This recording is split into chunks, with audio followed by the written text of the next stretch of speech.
Iniciando o nosso quarto bloco, no artigo 42, que fala sobre a validade e vigência de tratados. Fala o que no parágrafo 1º? A validade de um tratado ou do consentimento de um Estado em obrigar-se por um tratado só pode ser contestada mediante a aplicação da presente convenção, tá? Então aqui só para fins de esclarecimento, os estados, outros estados, só poderão questionar a validade de um tratado ou do consentimento de um estado em obrigar-se por um tratado só quando por meio da aplicação da Convenção de Viena, tá? É por meio das regras da Convenção de Viena. Se não for assim, não tem como contestar, tá? A validade desse tratado ou do consentimento de um estado em obrigar-se por um tratado, tá? 2. A extinção de um tratado, sua denúncia ou a retirada de uma das partes só poderá ocorrer em virtude da aplicação das disposições do tratado ou da presente convenção. A mesma regra aplica-se à suspensão da execução de um tratado. Inclusive na Convenção de Viena, lá pelo final da convenção, nós temos esses artigos que falam justamente sobre a suspensão, sobre a execução de um tratado, tá? Então, quando falar da extinção da denúncia ou da retirada de uma das partes, isso só poderá ocorrer por meio da aplicação das disposições do tratado ou da presente convenção, tá? Da Convenção de Viena. Como eu falei no início da aula, a Convenção de Viena, ela é a convenção que traz diretriz, que ela mostra de qual forma que os outros tratados internacionais poderão ser construídos, tá? Continuando. Artigo 43. Fala sobre as obrigações impostas pelo direito internacional, independentemente de um tratado, tá? Fala que a nulidade de um tratado, sua extinção ou denúncia, a retirada de uma das partes ou a suspensão da execução de um tratado, em consequência da aplicação da presente convenção ou das disposições do tratado, não prejudicarão, de nenhum modo, o dever de um Estado de cumprir qualquer obrigação enunciada no tratado, a qual estaria ele sujeito em virtude do direito internacional, independentemente do tratado. E aqui coloco um asterisco, tá? Porque aqui independentemente do tratado. Tem regras que são regras do direito internacional que devem ser cumpridas pelos estados, né? Pelos estados que participam da sociedade internacional, né? Então, independentemente, de modo algum, o dever de um Estado de cumprir qualquer obrigação enunciada no tratado. Isso quer dizer que essas regras ou a nulidade de um tratado, a sua extinção ou a denúncia, a retirada de uma das partes ou até a suspensão da execução do tratado não prejudica de modo algum o dever desse Estado de cumprir qualquer obrigação que seja enunciada no tratado, a qual estaria ele sujeito em virtude do direito internacional. Então, é porque já existe uma regra geral no direito internacional, independentemente se exista um tratado. O que quer dizer ali? Por exemplo, nós temos alguns tratados que falam que o ser humano deve ser respeitado pela simples condição de ser humano, sem discriminação de sexo, cor, idade, de se é pobre, se é rico. Se aquele Estado ele sai daquele tratado que tem essa regra, ou eles têm a suspensão da execução desse tratado, de qualquer forma, aquele Estado ele tem que respeitar essa regra, porque é uma regra de direito internacional que diz que o ser humano ele deve ter os seus direitos garantidos pelo simples fato dele ser humano, tá? Então, é isso que esse artigo 43 ele está se referindo, tá? Que são regras gerais de direito internacional, que independe daquele tratado, entende? Aquele tratado ajudou a reforçar aquela obrigação daquele Estado, mas de qualquer forma, se for extinto, se for anulado aquele tratado, aquela regra deve ser respeitada a qualquer forma, tá? Artigo 46 diz que um Estado não pode invocar o fato de que seu consentimento em obrigar-se por um tratado foi expresso em violação de uma disposição de seu direito interno sobre competência para concluir tratados, a não ser que essa violação fosse manifesta e dissesse respeito a uma norma de seu direito interno de importância fundamental. Então aqui está dizendo que um Estado ele não pode invocar esse fato de que seu consentimento foi expresso em violação de uma disposição de seu direito interno, tá? Então ele não pode invocar isso, a não ser que essa violação seja manifesta e dissesse respeito a uma norma interna de importância fundamental, tá? Isso é bem legal de cair na tua prova também, a literalidade. Então, se cair ali que um Estado ele pode invocar o fato de que seu consentimento em obrigar-se por um tratado foi expresso em violação de uma disposição de seu direito interno sobre competência para concluir tratado, você diz que ele não pode. Se ele disser na questão que ele pode fazer isso, que ele pode invocar esse fato, você coloca que está errado, porque ele não pode invocar. Aí, se tiver a exceção que essa violação fosse manifesta e dissesse respeito a uma norma de seu direito interno de importância fundamental, poderia, ele pode invocar. Mas no caso de que essa violação seja manifesta e que diga respeito a uma norma do direito internacional de importância fundamental. Tem que estar escrito isso. Se não for nesse caso, esse Estado não pode invocar esse fato, tá bem? Então, vamos lá. Artigo 46, 2, que fala sobre as disposições do direito interno sobre competência para concluir tratados. Fala aqui, uma violação é manifesta se for objetivamente evidente para qualquer Estado que proceda na matéria, de conformidade com a prática normal e de boa fé, tá?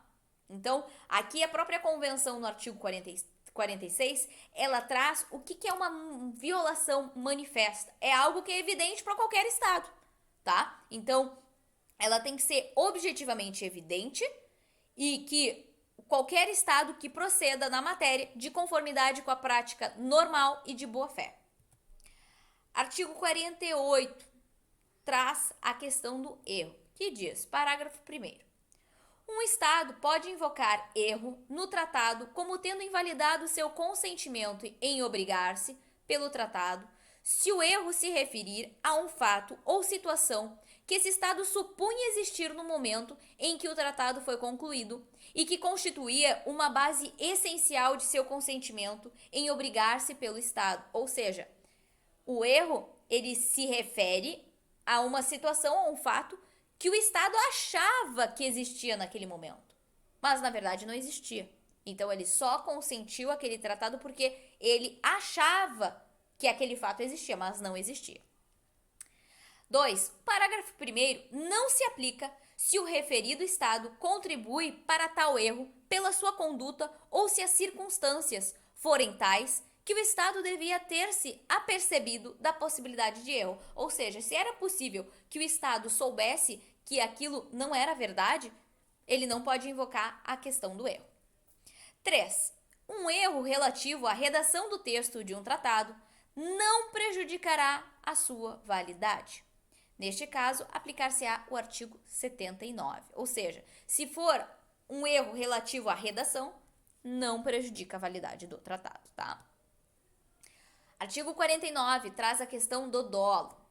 Diz que se um Estado foi levado a concluir um tratado pela conduta fraudulenta de outro Estado negociador, o Estado pode invocar a fraude como tendo invalidado o seu consentimento em obrigar-se pelo Estado, pelo tratado, tá? Então aqui, diferentemente do dolo, do erro, o dolo é quando um outro Estado negociador, ele induz ao erro por uma conduta fraudulenta. E note, já no erro, é o próprio Estado que se confunde, que acha que aquele fato ou aquela situação existe e não existe. E aí ele aceitou a obrigar-se pelo aquele tratado. Já o dolo, nós temos o quê? Uma conduta fraudulenta por outro Estado negociador, tá? Então aqui ele pode, o Estado que foi levado a obrigar-se por uma questão do dolo, ele pode invocar a fraude como invalidar, ele torna inválido o seu consentimento em obrigar-se pelo tratado,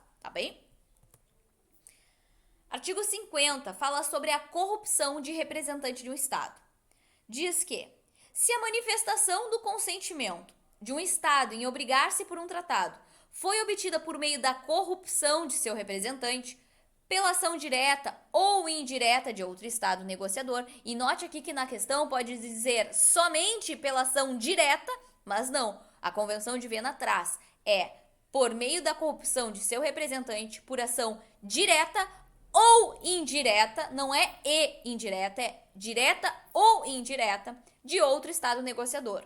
O Estado pode alegar tal corrupção como tendo invalidado o seu consentimento em obrigar-se pelo tratado. Por quê? Mas ele não fez, ele não era apto a fazer, professor. Sim, ele era apto, mas a gente tem consubstanciado uma corrupção. E aí, quando se tem a corrupção de um representante de um Estado, quero dizer o quê? Que talvez aquela ação, aquele consentimento em obrigar-se por um tratado, não seja exatamente o que o Estado queira.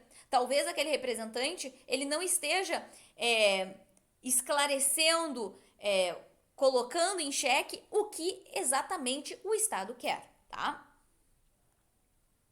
Então, aqui também, tanto o dolo como a corrupção de um representante são formas de invalidade do consentimento em obrigar-se por um tratado. Fechou? Então tá. Artigo 51. Coação de representante de um Estado. Aqui é meio óbvio, né, gente? Se houver a coação é porque aquele representante ele não está fazendo algo que ele realmente queira ou que seja realmente a vontade de um outro Estado, né? Do Estado que ele representa. Que diz o quê? Não produzirá qualquer efeito jurídico a manifestação do consentimento de um Estado em obrigar-se por um tratado que tenha sido obtida pela coação de seu representante por meio de atos ou ameaças dirigidas contra ele.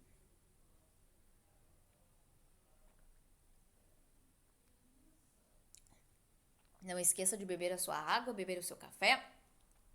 Neste momento aqui, eu estou gravando essa aula de noite, que é o momento que mais tem tranquilidade na rua, dentro de casa também, então fica um pouco melhor de produzir a aula neste momento, tá? Então agora são 23h51, tome o seu café, beba a sua água para você se manter bem acordado e não perder nenhum detalhe da aula, tá bem? Continuando, artigo 52, quando fala sobre a coação de um Estado pela ameaça ou emprego da força, diz que é nulo um tratado cuja conclusão foi obtida pela ameaça ou emprego da força, em violação dos princípios de direito internacional incorporados na Carta das Nações Unidas, tá? E é aqui grifa, porque ele está dizendo o que a convenção diz, que o tratado ele é nulo. Ele é nulo quando a conclusão de um tratado é obtido pela ameaça ou emprego de força em violação dos princípios de direito internacional incorporados na Carta das Nações Unidas, tá? Artigo 53 fala sobre o tratado em conflito com uma norma imperativa de direito internacional geral, que se chama ius cogens, ou cogens, tá? Ius cogens, o que é uma norma ius cogens? É uma norma que ela é imperativa de qualquer forma. Ela é uma norma que, por si só, ela tem força no âmbito internacional. Por exemplo, nós podemos citar aqui a Declaração Universal de Direitos Humanos de 1948, tá? Ela é uma declaração, não é um tratado, mas ela é uma norma ius cogens, tá? É um documento de extrema importância na esfera internacional, na esfera dos direitos humanos, tá? E é uma prova disso, que não é um tratado, tá? Não é um tratado nem é uma convenção, ela é uma declaração, tá? Ela veio por meio da resolução 213-3A, se não me falha a memória, e ela tem esta força devido à importância deste documento para a comunidade internacional. Então, ela é uma norma ius cogens, tá? Então, aqui está dizendo que quando o tratado está em conflito com a norma imperativa de direito internacional geral, ius cogens, tá? E aí o artigo 53 diz o quê? Diz que é nulo um tratado que, no momento de sua conclusão, conflite com uma norma imperativa de direito internacional geral. Veja bem, um tratado que é realizado, é um acordo entre duas partes, ou pode ser mais, mas no nosso exemplo são dois estados, entre o Estado brasileiro e o Estado argentino, fizeram um tratado. E este tratado tem regras que entram em conflito com as normas contidas na Declaração Universal de Direitos Humanos, dizendo, por exemplo, que o ser humano deve ser considerado conforme a sua idade, deve ser tratado de forma igual conforme a sua idade, ou melhor, deve ser considerado ser humano aqueles seres humanos a partir dos 18 anos. Isso é claro para vocês, mas para que vocês vejam como que a norma ius cogens é importante. Se um tratado ele estiver em conflito com esta norma, esse tratado ele será considerado nulo. Não tem conversa. Se ele está contrário, por exemplo, às regras da Declaração Universal de Direitos Humanos de 1948, aquele tratado vai ser considerado nulo, de qualquer forma, tá? Então, grifa esse artigo 53, tá? Que é bem importante.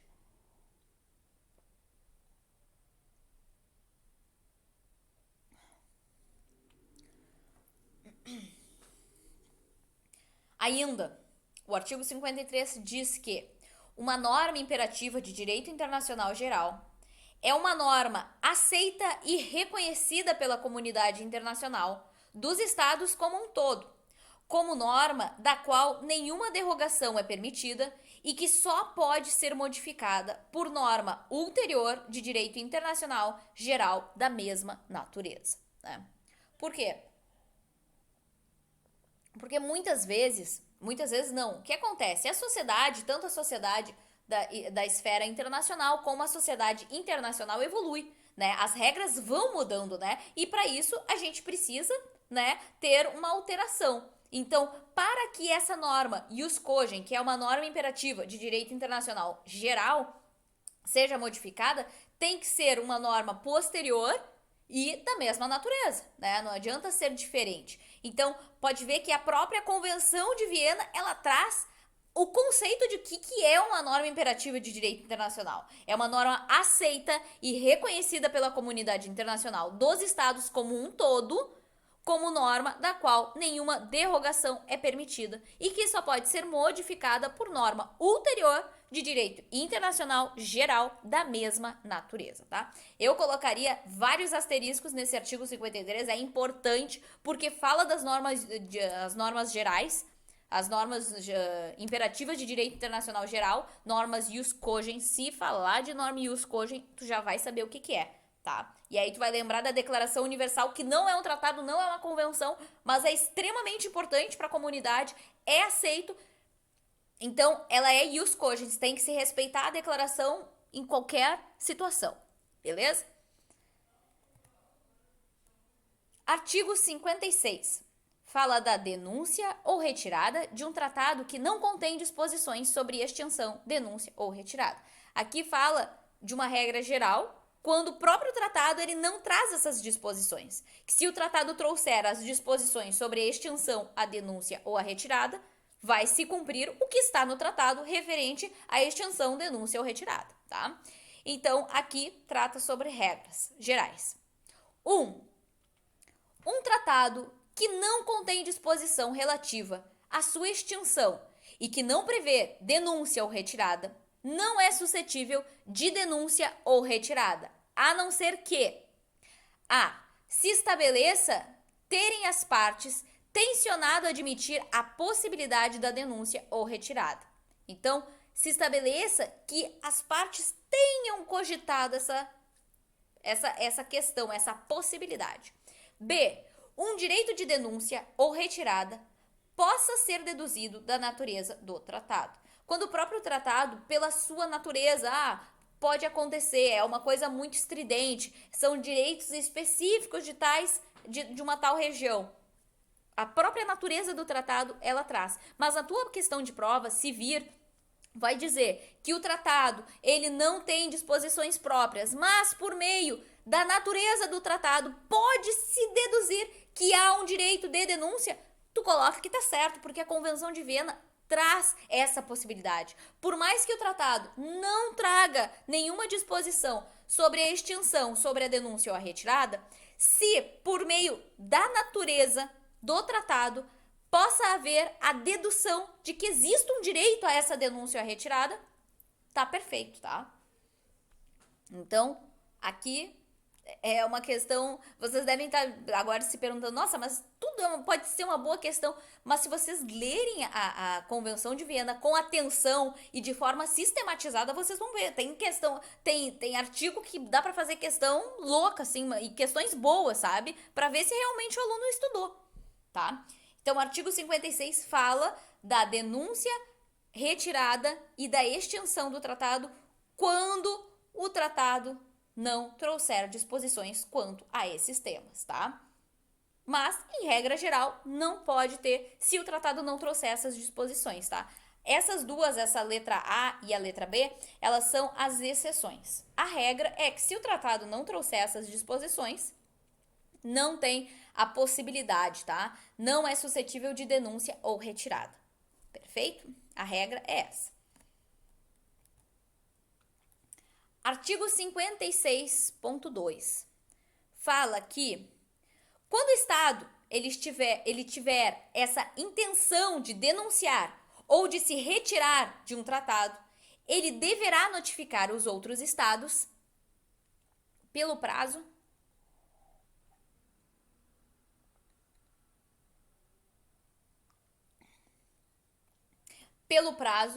de 12 meses, pelo menos. Então, no mínimo, esse estado, ele tem que notificar os outros estados de que ele tem a intenção de denunciar ou de se retirar daquele tratado por pelo menos 12 meses. Dentro desses 12 meses, ele não pode se retirar, não pode, assim, mandar a carta, notificar e se retirar. Não, tem que ser no pelo menos 12 meses, tá? Pelo menos 12 menos é difícil. Mas é pelo menos 12 meses, tá? Artigo 61 fala sobre a impossibilidade. Outra coisa que eu não falei aqui desse artigo 56, grifa esse artigo, tá? Que falou em prazo, é muito interessante deles pedirem, tá? Lembrando que o outro prazo também era 12 meses, tá? Então aqui tem que notificar, deverá, é uma obrigação, não é facultativo. Ele deve notificar a sua intenção de denunciar ou de se retirar do tratado pelo prazo de pelo menos 12 meses, tá? E agora o artigo 61, a gente lê o artigo 61 e aí a gente finaliza o nosso quarto bloco. E aí eu te convido para a gente ir para o próximo bloco, mas vamos ler primeiro esse artigo 61. O artigo 61, ele fala sobre a impossibilidade superveniente de cumprimento. Fala que uma parte pode invocar a impossibilidade, e agora grifa, a impossibilidade de cumprir um tratado como causa para extinguir o tratado ou dele retirar-se, se esta possibilidade resultar da destruição, grifa aqui, destruição ou do desaparecimento definitivo de um objeto indispensável ao cumprimento do tratado. Se a impossibilidade for temporária, pode ser invocada somente como causa para suspender a execução do tratado. Ou seja, aqui gira tudo em torno do objeto, tá? Se a possibilidade, tá, de cumprir o tratado resultar da destruição ou do desaparecimento definitivo de um objeto indispensável ao cumprimento do tratado, esse fato pode ser invocado para a impossibilidade de cumprimento do tratado, tá? Agora, se essa impossibilidade ela for temporária, pode ser invocada tão somente, veja, somente, se a questão de prova trouxer que a impossibilidade for temporária, isso pode ser somente como causa para suspender a execução do tratado e não pode invocar para a impossibilidade de cumprir o tratado como causa para extinguir o tratado. Não se vai extinguir o tratado ou dele se retirar. Vai suspender a execução. Veja bem a diferença. Veja bem. Se esse cumprimento do tratado resultar na destruição ou no desaparecimento definitivo de um objeto indispensável ao cumprimento do tratado, o Estado pode invocar esse fato. Agora, se a impossibilidade for temporária, ele pode ser invocado somente isso. Se ele tirar esse somente, tu já fica na dúvida, né? A convenção ela traz que somente pode ser dado como causa para suspender a execução. Se for impossibilidade temporária, não pode extinguir o tratado ou dele se retirar, tá? Tem que ser destruição ou desaparecimento definitivo. Aí pode extinguir o tratado ou se retirar do tratado. Agora, se for impossibilidade temporária, o que pode acontecer somente é a suspensão da execução do tratado. Veja bem como esse parágrafo 1º do artigo 61 tem, tu pode fazer 3 alternativas dele e colocando todas erradas. Então, grava na tua cabeça. Se o ato, se cumprir o tratado, resultar na destruição ou desaparecimento definitivo de um objeto indispensável ao cumprimento do tratado, a parte pode invocar esse fato para extinguir o tratado ou retirar-se do tratado. Agora, se esse desaparecimento for temporário, somente o que pode acontecer é a suspensão da execução do contrato. Tá bem? A gente finaliza esse nosso bloco e eu te convido pra gente continuar no próximo bloco, tá bem? Te aguardo lá e fica atento.